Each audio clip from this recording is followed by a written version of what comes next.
മൈൻഡിലിപ്പം ഒരു ബിസിനസ്സോ സ്റ്റാർട്ടപ്പോ ഡിസിഷൻ എടുക്കുമ്പോൾ പബ്ലിക്കിൻ്റെ ഒപ്പീനിയൻ എല്ലാവരുടെ പെർമിഷൻ ചോദിച്ചിട്ട് എല്ലാവരുടെ അഭിപ്രായം ചോദിച്ചിട്ട് സ്റ്റാർട്ട് ചെയ്യാന്ന് വെച്ചാൽ അത് ഈ ജന്മത്തിൽ നടക്കാൻ പറ്റില്ല. കാരണം എല്ലാവരുടെ ഒപ്പീനിയൻ കിട്ടാനും പോയാൽ അതെന്നാ കിട്ടാമെന്ന് നമുക്ക് പറയാൻ പറ്റില്ല. എല്ലാവരും നെഗറ്റീവ് പറയത്തുള്ളൂ. സ്റ്റാർട്ടപ്പ് ചെയ്തത് നിങ്ങൾക്ക് എന്ത് കിട്ടാനും എല്ലാ ബിസിനസ് ചെയ്താൽ പോലെ ഈ ഒരു ബിസിനസ് പോലെ തലത്തിൽ അത് കിട്ടുന്ന റിസ്ക് എന്തെല്ലാം എന്തെങ്കിലൊരു ചെയ്യുന്ന താല്പര്യം എനിക്കെന്നാ അപ്പോൾ ഓക്കെ അവർ വേണ്ട വേറെ ഒന്നും അങ്ങനെ പബ്ലിക് ഓരോരോ അഭിപ്രായമുണ്ട്. അപ്പോൾ നമ്മൾ അവിടെ നമുക്ക് ലൈഫ് ജീവിച്ച് കൊടുക്കുകയാണെങ്കിൽ അവിടെ നമ്മളെ ഓക്കെ നല്ല ഡിസിഷനാണ് ഓക്കെ അങ്ങനെ പറയും. അതേ രീതിയിലാണ് ബിസിനസ്സിൽ നമ്മളിപ്പോൾ സ്റ്റാർട്ടപ്പ് ചെയ്യാൻ നേരത്തെ അവർ പറയും ഇവിടെ പബ്ലിക്കിനോട് ചോദിക്കാൻ നാട്ടുകാരോടെല്ലാം ചോദിക്കാൻ അവർ അവരുടെ വേണ്ട ഞാൻ പറഞ്ഞതല്ലേ അത് ഇത് അങ്ങനെ അങ്ങനെ. പക്ഷെ അത് നമ്മൾ സക്സസ് ആയാൽ തോൽവി വരും.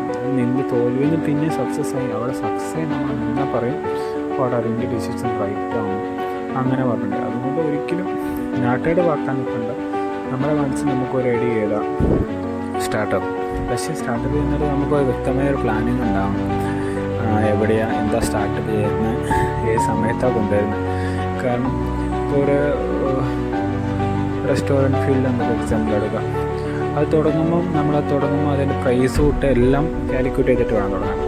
അതിൻ്റെ പ്രൈസ് എന്ന് വെച്ചാൽ അത് നമ്മളെവിടെ തുടങ്ങുന്നതെന്ന് വെച്ചുകൊണ്ടിരിക്കും. ഓക്കെ ഒരു മോളിൽ തുടങ്ങുകയാണെങ്കിൽ അതിൻ്റെ പ്രൈസ് നമുക്ക് കൂട്ടിയിടാം. കാരണം കസ്റ്റമറിന് അവിടെ വരുന്ന കസ്റ്റമർ ആ രീതിയിലായിരിക്കും. അല്ലാണ്ട് നമ്മൾ ലോക്കലായിട്ട് ഒരു പ്ലേസിൽ ഇട്ടിട്ട് അതേ റേറ്റിൽ മുകളിലിരുന്ന റേറ്റിലിട്ടാണെങ്കിൽ ഒരാളെ ഒന്ന് കയറാൻ പറ്റില്ല. കാരണം ലോക്കലായിട്ട് കിട്ടുന്ന കടകൾ കൂടെ ഉണ്ട്. അപ്പം അക്കോർഡിംഗ് ടു പ്ലേസ് ആണ് നമ്മൾ പ്രൈസ് ഇടുന്നത്. കാരണം നമ്മൾ ഏത് സാധനം വിൽക്കുമെന്നല്ല, ആദ്യം നമ്മൾ വിൽക്കുന്ന ഏത് സാധനം എവിടെ വെച്ച് ആർക്കെ വിൽക്കുമെന്നുള്ളതാണ് ഏറ്റവും നല്ലത്.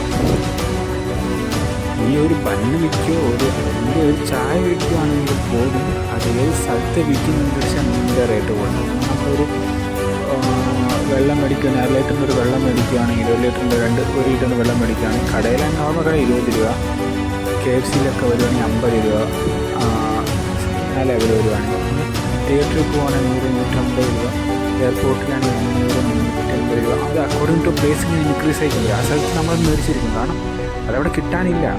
എവിടെ ഓപ്പർച്യൂണിറ്റീസ് കുറവുണ്ടോ നമ്മൾ അവിടെ അപ്ലൈ ചെയ്യണം. കാരണം കുറേ ആൾക്കാർ കുറേ കടകളുള്ളടത്ത് നമ്മൾ ഒരു കുട വാങ്ങിയിട്ട് പോകാറില്ല.